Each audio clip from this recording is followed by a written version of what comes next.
Hello and welcome to The Resourceful Woman. Today I'm going to be sharing the creation of this dress. This is something that I have had in my mind for a while. I bought this fabric a long time ago off of a remainder table. I saw it, I fell in love with it. It's thin and really soft and like just absolutely yummy and lovely.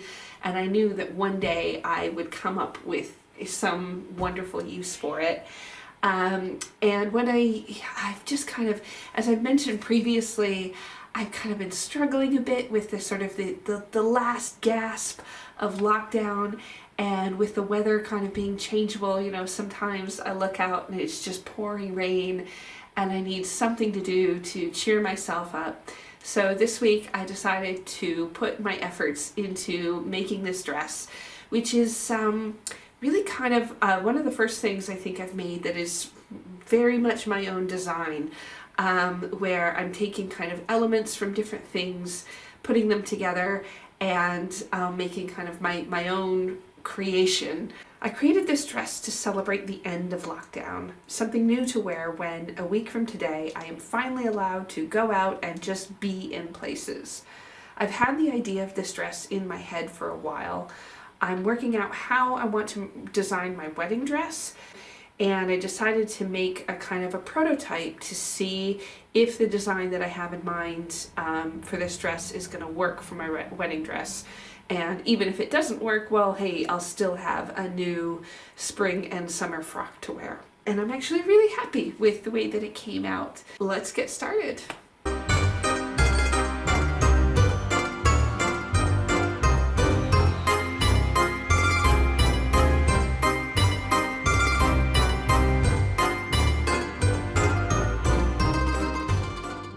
This starts with a few different ideas all pieced together. I really like this 1930s style, so that's the general shape and idea that I'm starting with. However, I think I want the bodice to be a bit more open with a scoop neck and loose fitting, but then still with the T-length skirt and the puffy sleeves. So I'm going to take the pattern for the sleeves and the skirt of this dress and combine them with something else. So this top is one of my favorites. I found it in my favorite consignment shop in Brighton, and I just love the way that it hangs on my body. Looking at it, the design is really straightforward. It's basically just two half circles attached at the shoulders, and then elements of shirring placed to give it some shape. I've never done shirring before, and you'll see throughout this that I had a pretty tough time with it. I'm still not 100% about how it all came out. I think one of my problems may have been that the elastic thread I used was too thick, and that a finer elastic might have worked better. I cannot wait for all of the haberdasheries to reopen. So here I'm just going to trace out the top, and I folded over my fabric so that I don't even have to attach it at the shoulder. It's just one continuous piece front and back. I'm making this a little bit bigger than I think I need because it's easier to trim down and bring in than it is to let out. I'm also estimating about where the shaping at the sleeve should be because the top I'm tracing doesn't have separate sleeves.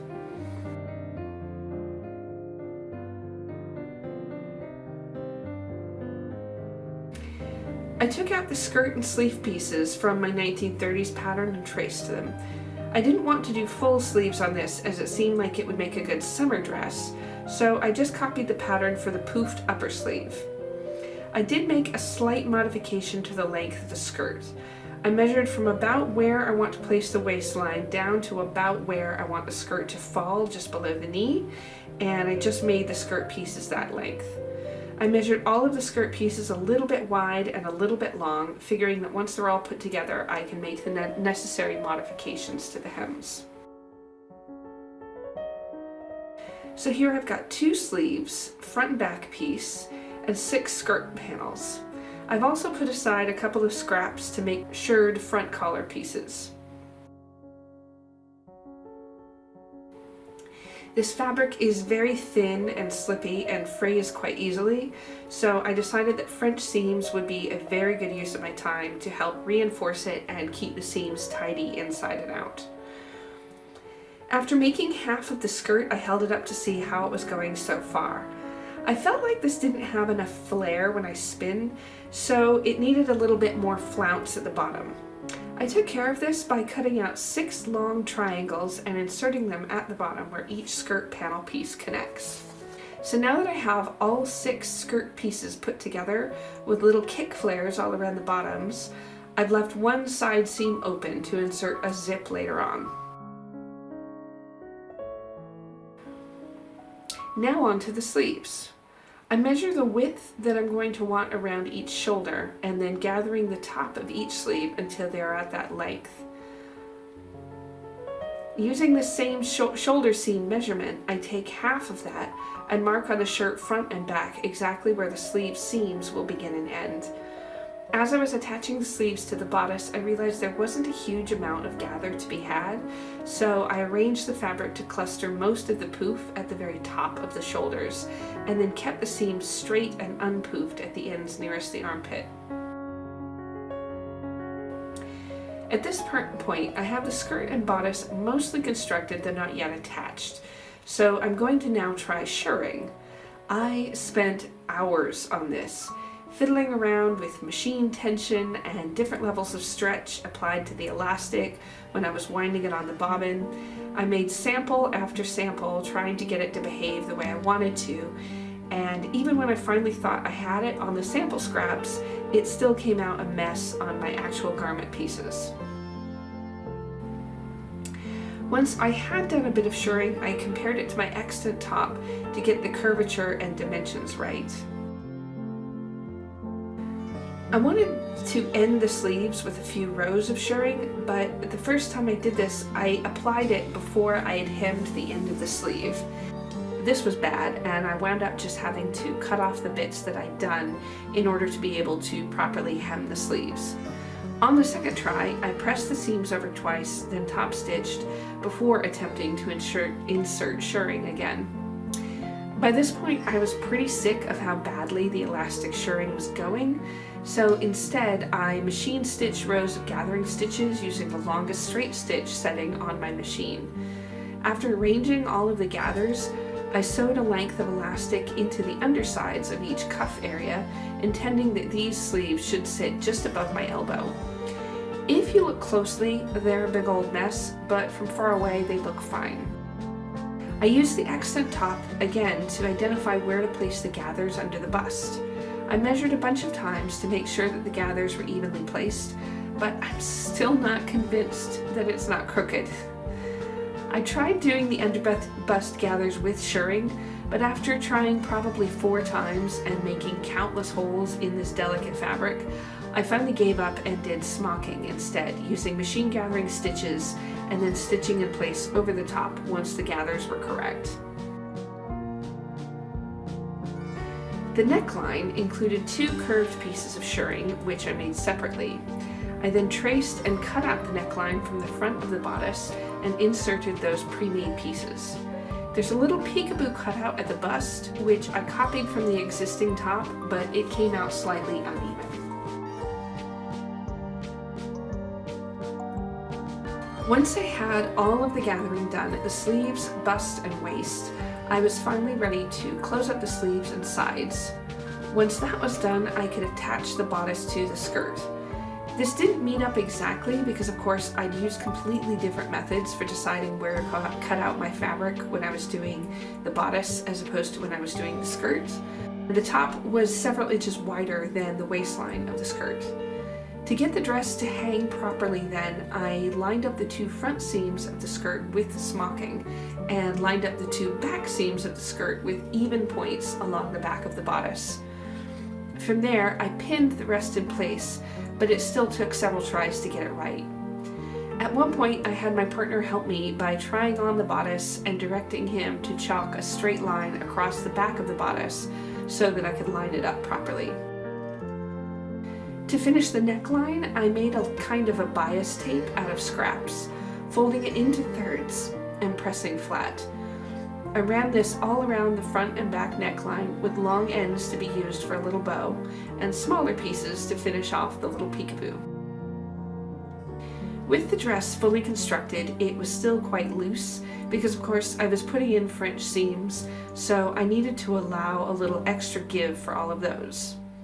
I also added a couple of darts to the back, extending up from the skirt into the bodice to help with the overall shape. To install the zip, I tried the dress on and drew chalk lines about where I wanted the zipper to go.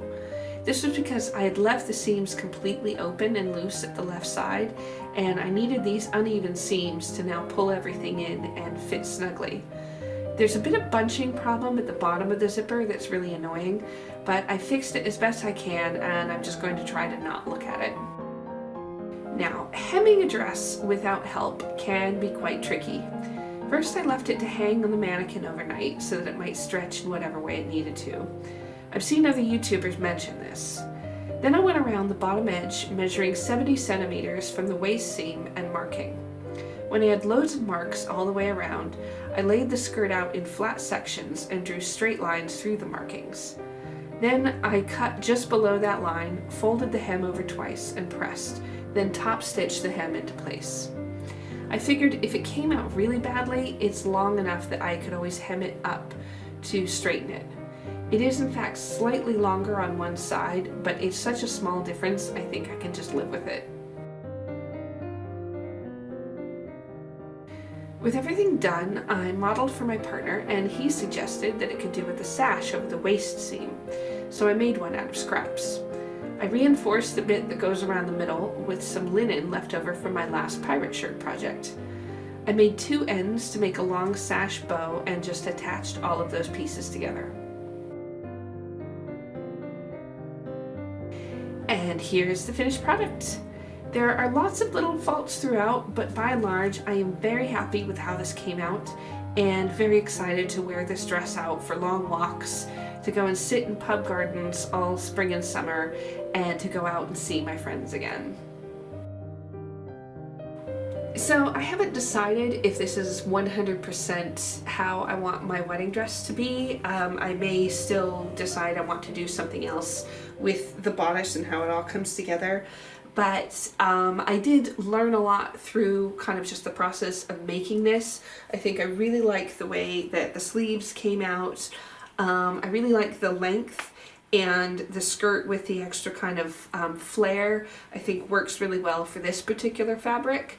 So I'm really happy with this dress just on its own. I'm definitely going to wear this dress a lot and just be so happy to be out and about and be seen in it. So that part is pretty great. Yeah, leave me a comment if you have any thoughts about kind of, you know, the shape and everything else. When I talk about my wedding dress, this is a second wedding. This is going to be very kind of casual sort of thing. We're not doing like a big, you know, full-on 500-person catered affair kind of thing. This is going to be just my partner and I, and a few family members, and that's about it. So I'm just thinking kind of a nice 1930s look, using some of that broderie anglaise that I've shown you previously, with like a little hat or something in my hair. So yeah, based on kind of the design that I came up with for this, and based on what I've shown you, let me know what you think. Let me know if you have any thoughts about what might work. Thank you so much for watching. Be sure to hit like and subscribe, and I will see you next time.